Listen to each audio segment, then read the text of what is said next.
Welcome to the show. Today we're diving into the UK's new digital ID proposal, which aims to offer a digital identity for anyone entitled to live or work in the country. Yeah, that's It's right. a pretty ambitious setup, isn't it? Absolutely, it's quite a shift.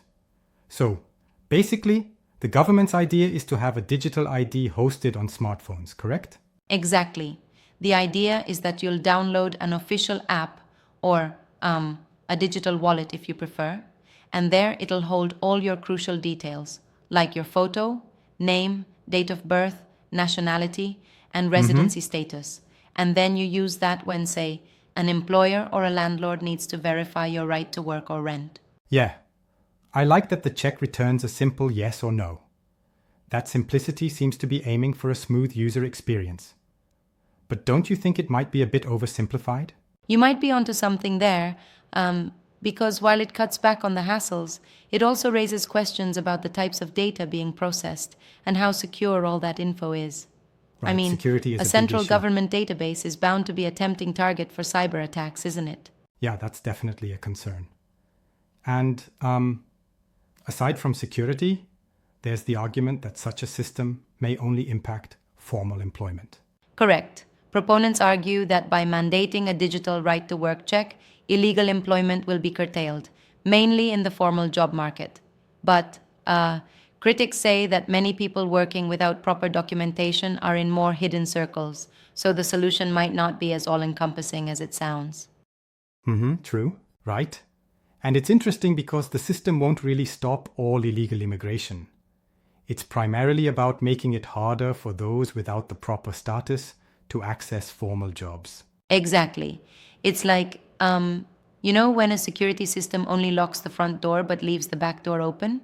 It reduces some risk but Yeah, I doesn't get that eliminate all analogy. avenues. That's a neat way of looking at it. Now, what about the cost angle?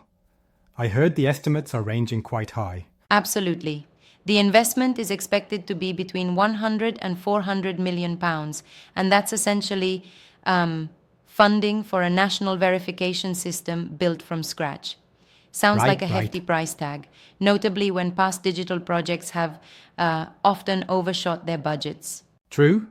And while the government claims the savings will come through reduced fraud and faster service delivery, it's hard not to wonder if those savings will actually materialize, given the uncertainty with technical rollout and procurement choices.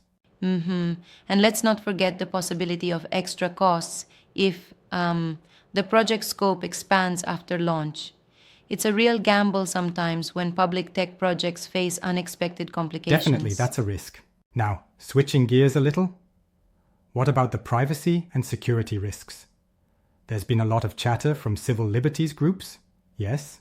Indeed, there has. Privacy advocates and human rights groups are really concerned about having such a centralized database of sensitive info. They argue it presents a massive target for cyber attacks and could inadvertently exclude vulnerable populations without, reliable smartphone access or proper That's a valid documents. point. Right? And even though technical designers are proposing strong encryption and decentralized verification options along with minimal data sharing, none of those details are concrete yet. Exactly. And while these proposals might look promising on paper, the real challenge is implementing them in a way that truly protects user data while remaining accessible to all. Yeah, that's the big balancing act. And then we have to consider the international context. I mean, other European countries are already implementing digital identity wallets, right? Yep, absolutely. The EU is pushing for a digital identity wallet by 2026, and in many ways, the UK's approach borrows ideas from these broader initiatives. But it also comes with its own set of challenges, including the balancing of convenience versus privacy that, well, every digital ID system seems to grapple with. Yeah, it's a bit of a trend globally. It's almost like they are all trying to create a universal system, but end up, compromising in some areas because of differing national priorities. Exactly right. And there's also the public reaction to consider. The proposal has been met with mixed opinions. Some industry groups, for instance, are on board with the idea of a well-built digital identity, while opposition politicians and civil liberties groups are far more critical. I remember there was a petition with tons of signatures. Yes, public sentiment seems divided. On one hand, people appreciate the potential for quicker verification processes. On the other, there's real worry about being excluded or having sensitive data centralized. And there's political debate too. Opponents call it a gimmick or a political ploy, suggesting that the plan might be more about optics than practicalities. I think they have a point. It does seem to be as much a public relations move as it is a security measure. Yeah. And from what I gather, even if you're not directly affected, if you're already in the system, it's still something that could influence how people view government data practices. Exactly, and that brings us to the next steps. The government is set to hold a public consultation and draft legislation, which means we're still very much in the planning phase. Right, so details could change. And until the law changes, the traditional physical documents remain valid for right-to-work checks, which is probably a relief for many. Yeah, very true. It gives people a bit of breathing room as the technical and legislative details get finalized. Now, what's striking is that if any one thing stands out from all this, it's how the end impact really depends on the choices yet to be made. Choices by politicians and technical designers, right? Exactly. And while there's excitement about the streamlined process, the counter-argument is that without universal adoption, the investment might not deliver the expected benefits. Exactly. It's kind of like building a high-tech highway when most people are still using old roads. Sure, it's shiny and promising, but if only a few can access it, then the overall impact could be limited. Right, it's a case of uneven benefits. And speaking of uneven, I'm a bit skeptical about the claim that this system will significantly reduce illegal employment. Many informal sectors operate outside of official channels anyway. I hear you, and that's a fair challenge. The improvements are likely to show up only in formal sectors, leaving other parts of the economy largely untouched. Yet, even that could shift the dynamics of employment verification in a notable way. Exactly, it's a partial fix. Right.